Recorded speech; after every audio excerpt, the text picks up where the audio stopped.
meeting to order. So we need a motion to proceed into a public hearing on the 2018-2019 budget. Could I have a motion to move into a public hearing? Denise? I motion to enter into a public hearing on the proposed 2018-2019 budget. Moved by Denise. Is there a second? Second by Al. Okay. Discussion? All in favor, please raise your hands. 7 in favor. We are in public. Give the public hearing. Dr. Morris, it's your show. Well, thank you, everyone, and welcome to the public hearing on the proposed 2018-19 school budget. And so we have a prepared PowerPoint, and we'll get right to it. So tonight I want to talk about how we build the budget, which involves the board's goals. I also want to take a moment to brag about the district in terms of its highlights over the current year. I want to take time to talk about the district enrollment, and the district enrollment will influence a good part of the budget this year in our capital accounts. I want to talk about the enrollment over the last 5 years, and I also projected enrollment on the next 5 years, talk about the number of kids per town. Then we'll get into some basics about the budget, and we'll talk a little bit about the warrants and how they're ordered. So the first thing that I want to talk about is how we budget. So the board is very keen on making sure our budget is directly related to our academic vision. And the proposed 2018-19 budget reflects the priorities adopted in the district's strategic plan, which guides the discussions and decisions around the budget, hopefully at a realistic and affordable pace. The proposed budget will include all the completed negotiated agreements, in health insurance costs, and other proposed expenditures consistent with the strategic plan. And new revenue from the Barrington tuition agreement may be used to offset the increase in staffing, health care, or retirement costs. I would say up front this year, the board chose not to use the tuition money from Barrington to offset operational costs, and that was a good decision as we move forward. The budget will ensure that the expendable trust fund will start to be replaced. In the current budget, we actually used $500,000 to keep our budget rational in relation to its tax impact. And the board wants to start replacing that fund, hopefully by a minimum of $100,000 in this upcoming budget. The goal does not take into account additional state revenue for full-time kindergarten. That's something that's new. Those revenues go directly to the town, which help offset the impact on the taxes. The budget does not include any petitioned warrants. Today was a deadline for petition warrants. I did not check with my administrative assistant before I left to see whether we have any petition warrants, but as of yesterday, we didn't. And the budget goal is to limit the overall impact to an increase of 3.25% or less in the general fund. As we go forward, we'll find that the board kept itself close to that goal, but just a little bit under. So then we get into the board's goals, and really this is what drives the district year to year. The board takes a lot of time establishing their goals. This year they decided to be a little bit more conservative. We've had a lot of goals over the last 5 years, and we've accomplished a lot, but the board felt that it was important to take the time to monitor many of the goals and have fewer new goals to work on. So the first monitor goal is to evaluate the effects in the change of start time. Many of you are aware, if you have middle school and high school kids, that we're starting school this year at about 8:15 compared to 7:35 last year. And the high school, middle school, and the elementary schools are all closing at the end of the day within 5 minutes of each other, 3:05 to 3:10. Last May, we did baseline assessment. We surveyed the students and the families, and we will do that same survey come May to see if the change in start time is at an impact. Basically, we were hoping that children would sleep longer in the morning.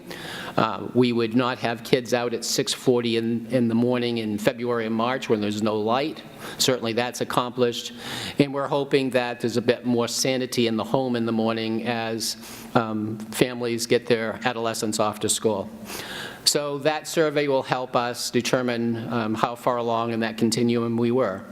The second monitor goal was to evaluate the effects of student homework, including the amount, the learning value, and its coordination, the master schedule, and the course load at the high school to determine if any practices should be changed.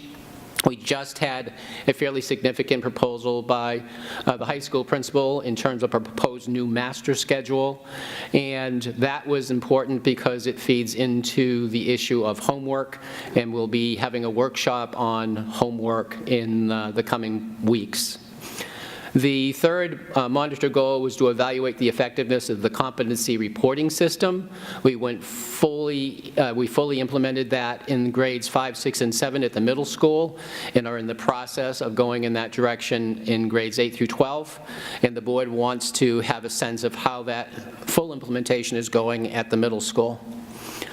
The fourth monitor goal was to monitor the progress of implementing competency-based education in the high school, which I just alluded to.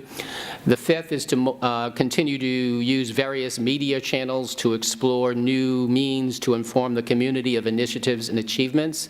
As an example, we sent out 4,750 postcards to let the community know that this budget hearing was happening tonight, and also let them know of future deliberative sessions related to the proposed budget. The sixth monitor goal was to receive reports on the implementation of the expanded world language program. We did expand French and Spanish into grade 6. Initial reports is very well received by the students and by the parents. We also expanded Chinese, not just to grade 6, but into the day program, so it's part of the daily schedule at the middle school and high school. So the board wants to have a sense of how that's going. And the seventh monitor goal is to move to fully engage the student body and community on issues of wellness and mental health. If you see a theme in those monitor goals, it's really about how do we continue to perform, be a high-performing district, and yet manage to try to lessen the stress on our adolescent teenagers. So the two goals that the board decided were important to start in this school year is to begin the development of a successor strategic plan. So the current plan ends in the next school year, and rather than wait for the plan to end, we really wanted to start the process of developing a successor plan for 2019 through 2024 this year and next year. The current plan has been incredibly successful. We've achieved a tremendous amount, both academically and operationally, and we want to make sure that we continue being a high-performing district and having a very clear strategic plan for the upcoming 5 years. And the ninth goal, which is the second action goal, is to engage in a deliberative review process of the middle school facility with the goal of choosing a plan for renovation or construction by the end of this school year. Ultimately, what we're hoping is that the community will support a fairly significant project related to the middle school.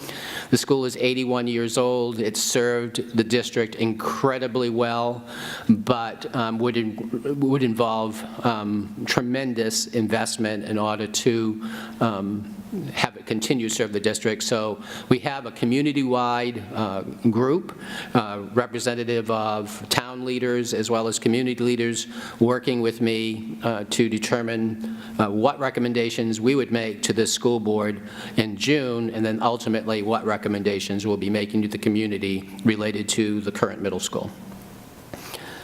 So those are the goals, and those goals, as you can see, as you develop the budget, become pretty engaging. We can't accomplish those goals without having a budget that reflects that. But in order to give you a sense of the investment the community makes and its return, here are some of the district highlights. So our Smarter Balance scores, those are the statewide assessments for grades 3 through 8, are some of the highest in the state. That's fine.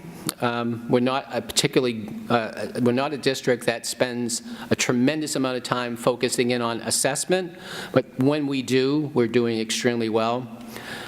Probably a better barometer of how the district is doing is the SAT, because the SAT is a nationally normed assessment as opposed to a state normed assessment.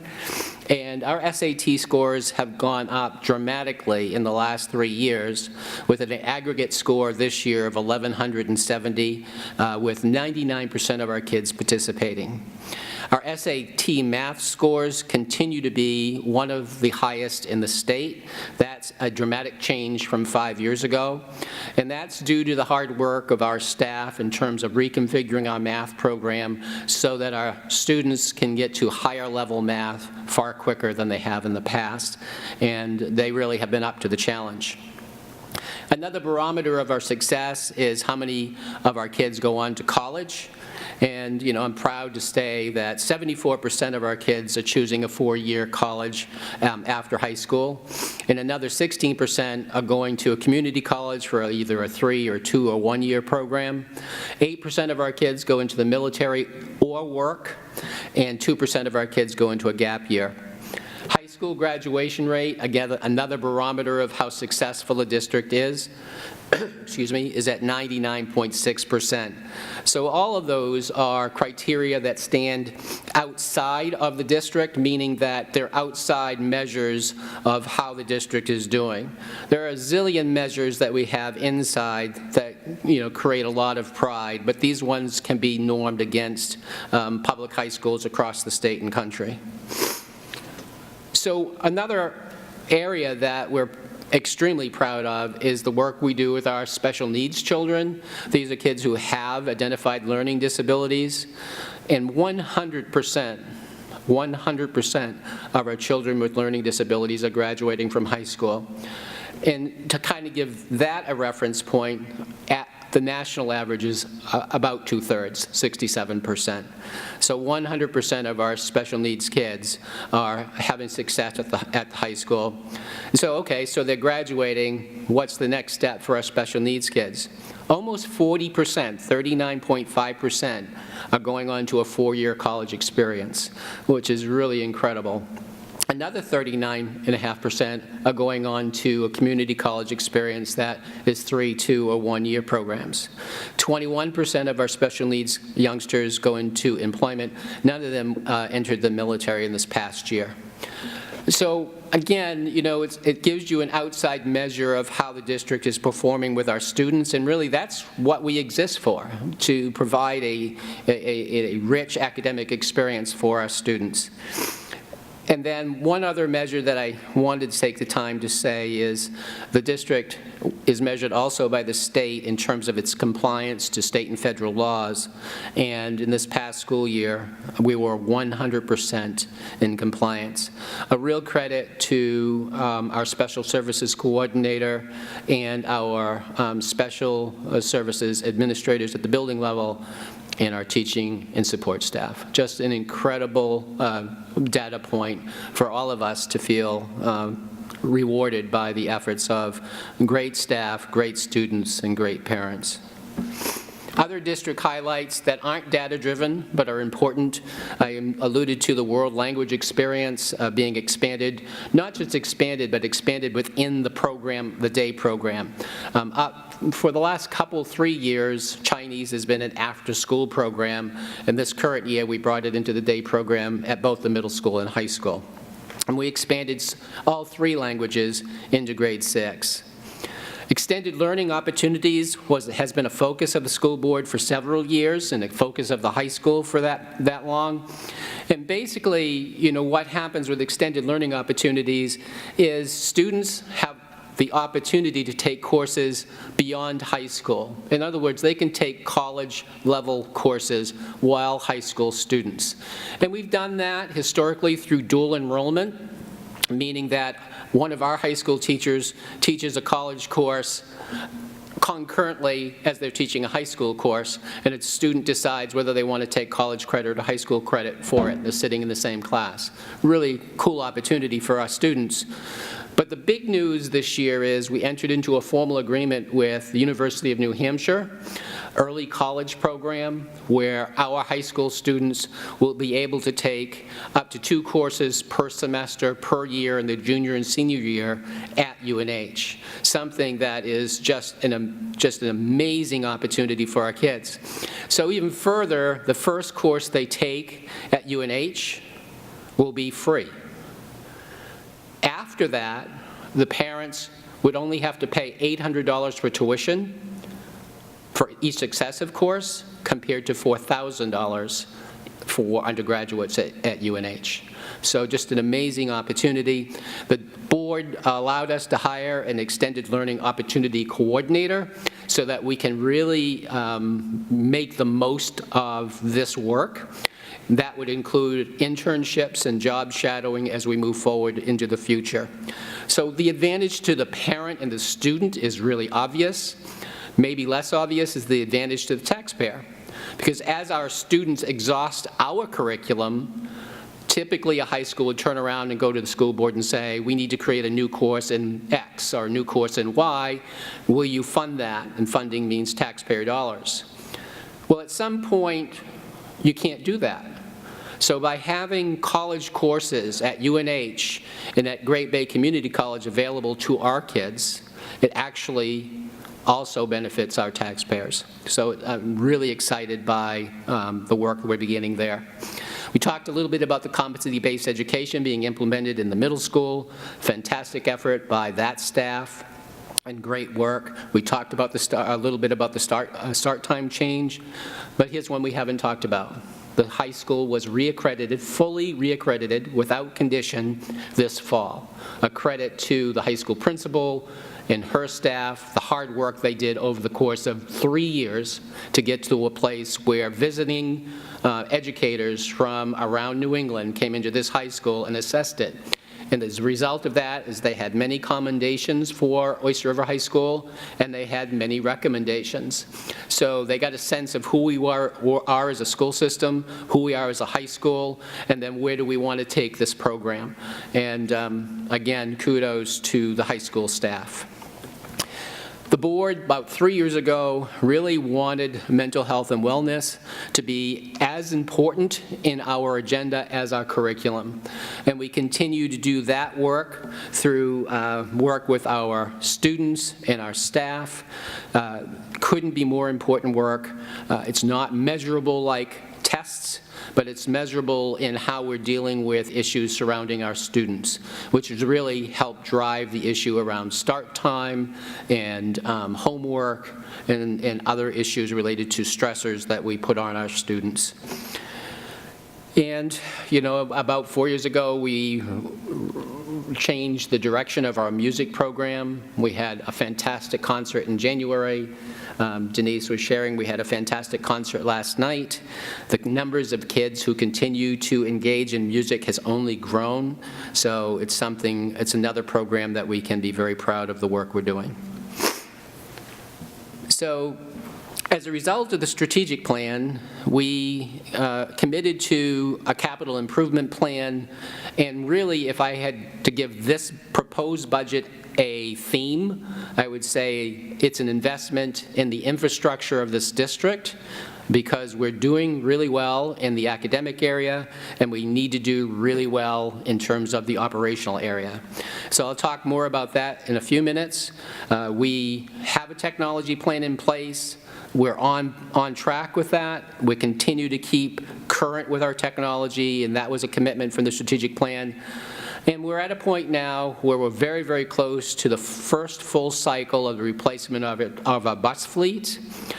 It was not unusual in my first year as superintendent to get a call from our transportation coordinator and say, my bus is down because the transmission went, my bus is down because the brakes went. The scary part is when I got those calls, kids were actually on the bus.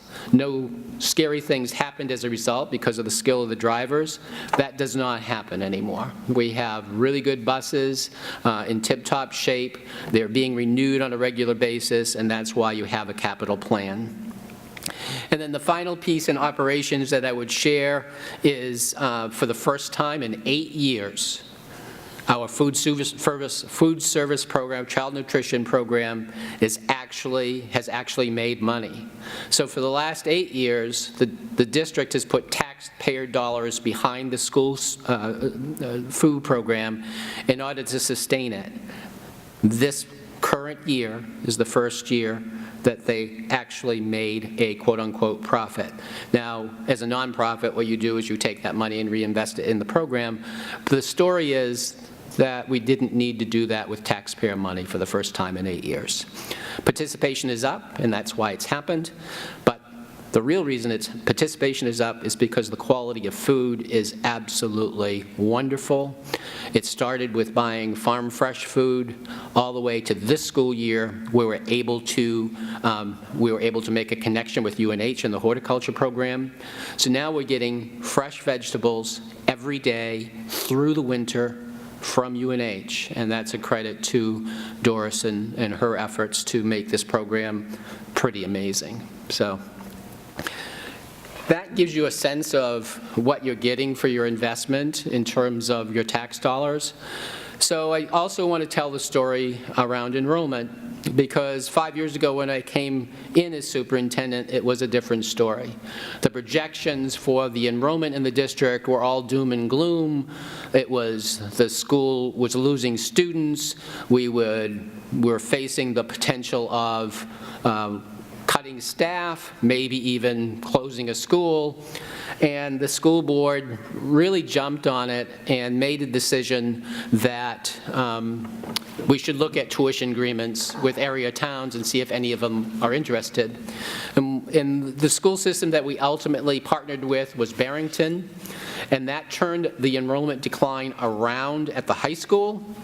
But then we had this kind of quirky thing that no projection showed, and that is that the Massway School was going to grow. For the last couple of years, the Massway School has grown a lot, and that's also a story of this budget. And the Meharmet School has declined in enrollment, but that change at the Massway School changed the dynamics of the enrollment projection for the middle school as well. So it wasn't 3 years ago that I was sitting with Jay Richard, the principal, and his staff saying, you know, we've got to prepare for a downsizing of the middle school. We're not preparing for a downsizing of the middle school. The middle school is going to be 660 plus students for the foreseeable future, and that's a huge change. So this year it was 2,165 students. As we look at the projections for the next 5 years, you can see that, you know, we're hovering, give or take a few students, right around 2,100 through the next 5 years. This slide is particularly a good slide because if you look at the dark green, you can see what's happening at the Massway School, the Meharmet School, the middle school, and the high school. And, you know, these are really solid numbers. So we no longer have to think about the district as a shrinking district. It's actually very stable and will continue to be stable for the foreseeable future. And there's always interest in, well, how's the enrollment going by town? So this is just another way of looking at enrollment, but instead of looking at it by school, you're looking at it by town. Durham continues, of course, to be the largest provider of students. But if you look at Lee, you know, Lee is the gap between Lee and Durham is closing. Now, I don't project that it'll ever close completely, but you can see the difference as you look through these 5 years. And then for Madbury, you're seeing a high of 382 kids in 2014, and now we're settling in at around 350 kids, and we expect that will continue to go down a little bit, not a lot. So enrollment in the district, I guess the story on enrollment that I wanted to share tonight was stable to a little growth. So the focus of this budget, we have the staff we need to deliver the program that the students need and the parents want. So this budget really became a budget about capital needs. So this is a picture of the Massway School. It's just a conceptual drawing, and nobody would recognize that as the Massway School. So let me talk a little bit about how we're directing funds to deal with the enrollment increase at Massway. So this grayed out area is the current footprint of the Massway School. Those of you who have been in it will recognize that. And then the two yellow sections are proposed additions. In the back corner of the school, the yellow section at the top, that's proposed 4-classroom addition to this school. And the little yellow section at the bottom is a new entry. So we'll talk a little bit about those. So what's driving the conversation around additional classrooms? It's pretty straightforward. It's additional students. Right now, the building is at capacity, and we have pretty much used every single space we can to house programs, including having the music program on a stage rather than a classroom. So what we're proposing is an addition onto the Massway School that is in this budget. So somebody says, why is it not a bond? Because it's part of our operational budget. It's going to be paid for out of this budget in the year we're proposing. We're going to add 4 classrooms. Principal Vaish has identified those classrooms as grade 3 classrooms, and the little one that sits by itself would be a music classroom. That's due to enrollment. We need to have those classrooms in order to have those children fit into the school. So some people, well, why don't we just shift kids over to Mohermet? Mohermet has no room. Remember, Mohermet for the last 5 years has been over-enrolled, and as the numbers come down at Mohermet, it's really just adjusting to the actual capacity of the building. So there's no way we can shift kids across the district and not over-enroll Mohermet again. Then in the front of the building, this actually was the initial plan. We ended up getting on a list with the state, thanks to the work of Jim Rozicki 4 years ago, when he decided to do a Homeland Security analysis of this school. And one of the things that popped out in that analysis is the current principal secretary's office is actually embedded in a way that they can't see traffic coming in and out of the school. And so they use cameras. Well, cameras are functional, but they're not as good as somebody's eyes. When we're looking, we're scanning all the time. A camera is a point in place. So this addition to the front will address safety issues related to line of sight, but also will address the issue of a nursing station that's designed to be a nursing station. And then ultimately, what's not shown on this drawing is in the successive year, we're going to have to make the cafeteria a little bit bigger, but quite frankly, this is using every resource we have in order to accomplish this work. And the front only gets done if we get the grant that we're anticipating, which is about $560,000 as a result of the legislature putting $16 million aside for capital improvement in schools. And because, as I said, Jim had done that work 4 years ago, it really leveraged the safety issue, which has made the state interested in doing this work. So the front doesn't get done unless the grant comes forward. We're pretty sure the grant will come forward, but that's a wait and see. The classrooms will get done this summer. And then I don't have a slide for this, but I do want to allude to it because there's also another major initiative that's going on related not just to the 2 elementary schools, but to the high school, and that's the conversion from fluorescent lighting to LED lighting. So 2 reasons to do that. LED lighting is far more energy efficient than fluorescent, and the other reason to do that is people's eyes. So you're beginning to see that fluorescent is having a negative impact on people. They're getting migraines, they're having problems focusing, and that's due to the flicker rate of fluorescence.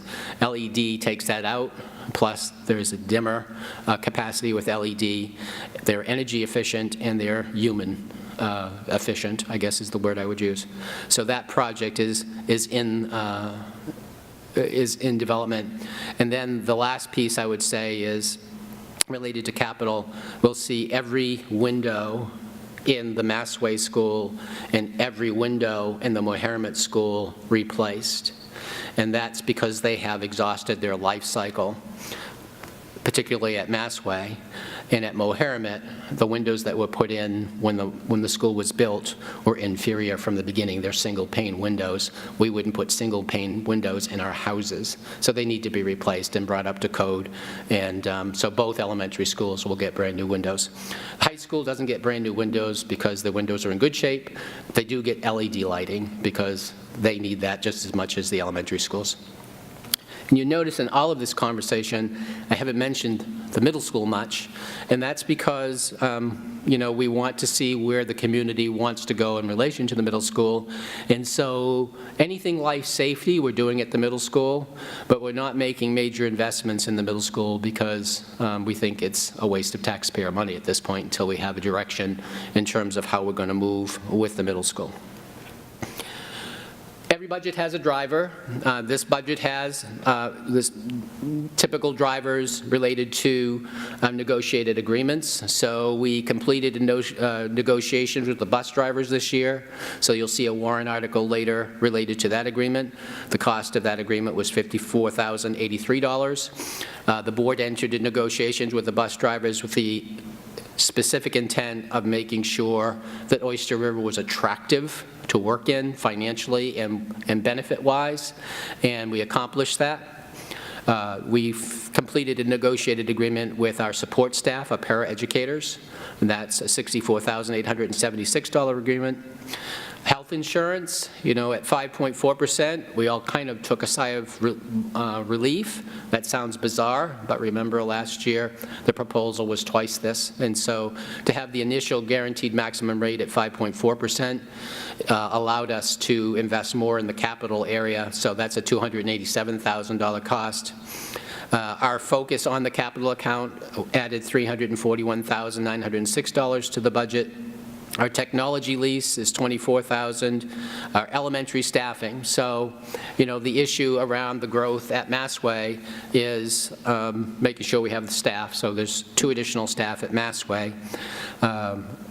We did not move staff from O'Harrimet to Massway. People ask that of me all the time because of a decreasing enrollment, because we have made those adjustments as we go.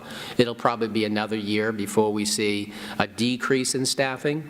Class sizes in the district are well within the 18 to 22 range, so taking a staff member away from O'Harrimet for the upcoming year would push class sizes above 22, and that's would be a violation of school board policy and common sense, quite frankly. And then our guild agreement, we're in the second year next year of the guild agreement, and that's $568,708. Give you a sense of where we've been historically. You can see that sometimes we've been under. We actually had a budget that was smaller than the previous year. Our tiny increase all the way up to the current budget at 4.7%. A little bit of an illusion because that was offset by additional revenue, but that's the aggregate increase in the budget, so that's what we have to show. And then the proposed budget at 3.2% is for next year. The general fund total for the proposed budget is $44,199,061. The OBDA contract, the ORPAS contract, brings the total of the 3 warrants to $44,318,020, or 3.2%.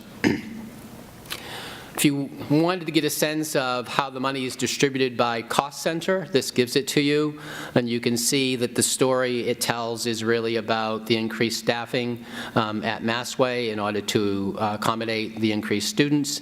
That's why you see such a big differential this year between Massway and Mohammed. And then, the high school being the largest school has the most staff, so the adjustments there are related to salary and to health insurance. You can get a sense of, how we've been allocated the funds. I think a small story related to transportation and special ed, just to give you a sense of why they're down. We changed to all-day kindergarten 2 years ago. We changed to a later start time this fall, and so both of those issues have resulted in a lower cost for our transportation. And then in terms of the $144,000 savings related to special ed, that's a direct result of fewer students being out of district. So you may recall 2 years ago, we got caught short and we had 11 students move in who were in out of district or who we required one-to-one aides, and the special ed budget ballooned dramatically for this current year. But in this one, you can see that it's been adjusted because fewer students are being placed out of district. So, you get a sense of the day-to-day operations at 2.92%, and then when we add in the negotiated agreements, that's what brings us up to 3.2%. In terms of impact by town, this is another way that certainly our counselors and select people want to see the budget. And the overall impact of this budget on the town of Durham is 56 cents. Lee, it's 23 cents. In Madbury, it's $1.29. So, people often ask why the variation. There's lots of reasons why there's variations. Even though the overall budget is 3.2%, it has different impacts in the three towns because the different towns have different values and different number of students. And that's land value, because that's the internal formula for distribution among the district. The amount of the value of the land and the number of students that town sends. So, for Madbury, this is a dramatic increase. Last year, it was a decrease. So it just plays out that way as you go through time. Sometimes the dramatic increase has been in Lee, sometimes it's been in Durham. This particular year, it's Madbury. So in summary, what we're looking at is a default budget. If the budget failed at the polls, then the board would be forced to cut $69,571 from the proposed budget. So that's the default budget. And then just a quick review of the warrants. We don't have a zillion warrants this year. They're all really straightforward warrants. Article 3 is going to be the bus drivers. Right. And Article 4 is going to be the educational support staff, and Article 5 is the summative warrant. Just to give you a sense, when we look at warrant 5, it also includes not just the operating budget, but also includes food service, it includes federal grants, and pass-through funds. So that's what pushes that number up to 45,625, 553. But the operating budget that impacts our taxpayers is $44,199,061. Future meetings. The postcard I send out to 4,750 homes talked about tonight. It also talks about the 3 meetings that Sue and I host we don't host, that we present at each of the towns. So we'll be at the Durham Town Council on January 22nd at 7 o'clock. We'll be at the Lee Selectmen meeting on January 29th at the Safety Complex at 6:30, and we'll be in Madbury at the Selectmen meeting on February 5th at the Town Hall at 7 o'clock. Deliberative session, which is the next step in the budget process, is scheduled for February 6th, so we hope a lot of people show up there. And if there's a snow date, it's the very next day, February 7th. And then finally, the community gets to vote, and hopefully we don't have a repeat of last year where 3 towns voted on 3 different days because of an incredible blizzard that came in. But historically, it has happened on one day, and that day is scheduled to be March 13th. and at the Durham High School from 7 to 7, at the Lee Safety Complex from 7 to 7, and at the Madbury Town Hall from 11 to 7:30. And that brings me up to thanking you all for coming and my willingness to answer any questions you have. There is a microphone here. I would ask that you use the microphone, identify yourself and your town that you come from, and ask your question. I would just say up front that I am not embarrassed if somebody asks me a question that I don't know the answer to. I will not make up an answer. If I don't know the answer, I will tell you, I will get back to you. That's just the way I operate. I don't believe in being foolish when I'm in front of a podium, and I believe in being honest at all times. So, Bill, you get to do the stump the chump question first, right? I was hoping you'd speak, at least briefly, to the future of the modulars in Madbury. Sure. Well, you know, the modular at Madbury is 21 years old today. It's finally reached an age of maturity. And so we're hoping that since it's reached the age of maturity, it's time for it to leave. I was going to make it leave this summer until the current principal, David Goldsmith, came and said, but Jim, if you make that go this year, then my class sizes are going to be ridiculous, and I need that space for one more year. So Al is committed to have me commit in blood that it will be gone in the 1920 school year, and that is my intent. And then I expect that David Goldsmith will throw himself in front of the moving train to try to convince me otherwise, but we are at the point where, you know, a 2-year solution will be 22 years old when we get rid of it. And that is actually why, just so the public knows, we're not interested in putting portables at Massway. If we're going to do a solution, let's make it a quality solution that's a long-lasting solution that we're not embarrassed a generation later by still having. So you do not envision having to build another classroom at Madbury? In Mohermet, build another classroom at Mohermet? Well, I tried that. I wanted to build 2 additional classrooms at Mohermet when we did the gym, but the enrollment numbers didn't support that, and with unless there's a swing in enrollment, I don't see that happening. So, you know, the big issue for us, Bill, is our kindergarten enrollment. So there's been 2 years of growth at Massway that has exceeded Mohermet. 3 years makes a trend. Long-range planning numbers seem to support where we're going as a district. So I don't think that we'll need an additional classroom at Mohermet anytime soon, but I'm sure at some point I'll have to eat those words.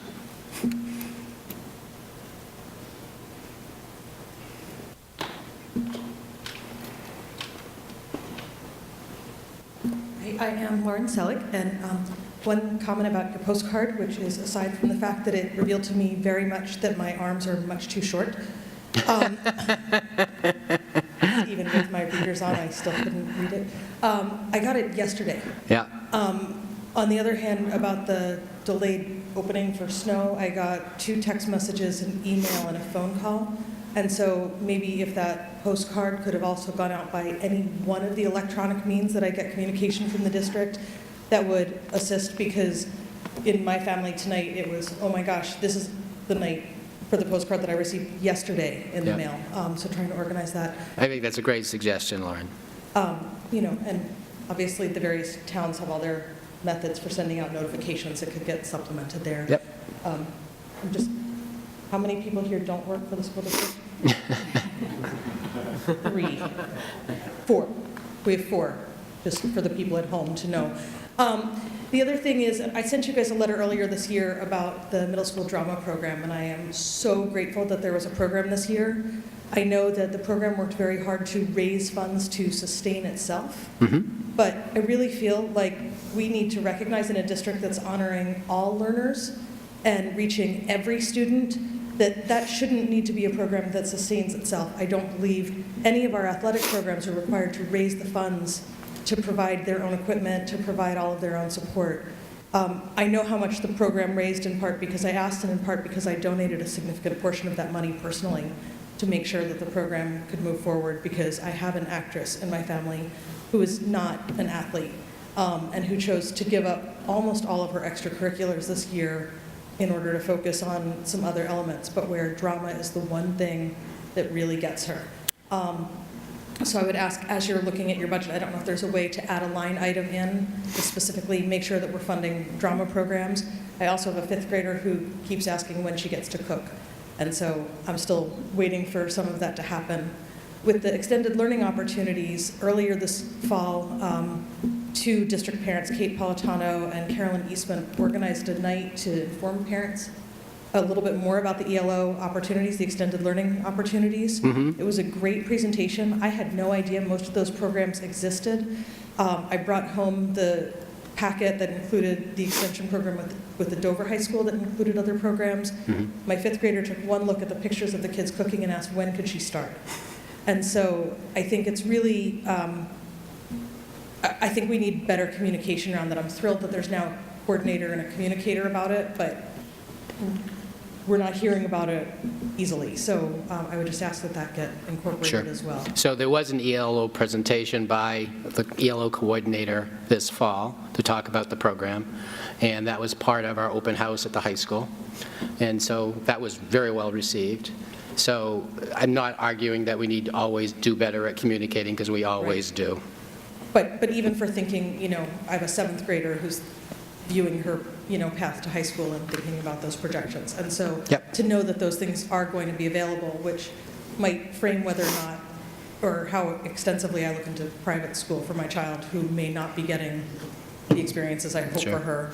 So it's also going to be part of it. If it's not part of it, well, I don't think we had it in the handbook, Suzanne, for this group of kids, but it is a part of the high school handbook for this next group of kids. So it's laid out just clearly that these extended learning opportunities are part of the high school experience. And our high school counseling department meets with every incoming freshman family, not just the child, but the parents and the child, and they go through what the 4-year experience could look like at the high school. Right. And I appreciate that. I'm just suggesting you may want to start having some information going out before that, because if I decide my kid needs to go to private high school, the fact that I'm learning about ELO just before she becomes a freshman doesn't change the path I might choose. If I learn about it when she's in 7th grade or 8th grade and can envision Well, that you will path, learn, you will learn about it in 8th grade, Right. because that's when we do the transition work for the high school. So when Jay comes down, Sean will be there, Suzanne is there, and they do a full presentation on the high school for the 8th graders. So it will happen. Okay, I just encourage it earlier. Earlier than 8th grade? Yeah, Okay. yeah, because if parents are viewing different paths, you have to make those decisions in advance. There's a lot involved in the All right. process. I hadn't thought about doing it early in 8th grade, but that's a good idea. Thank you. Thank you, Lauren. Other questions?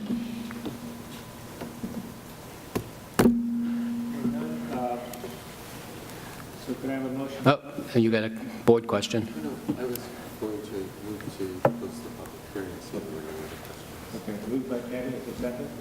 Second by Denise. Discussion. All those in favor of closing the public hearing, raise your hand. Public hearing is closed. I assume there'll be no school board action tonight. And so can I have a motion to adjourn?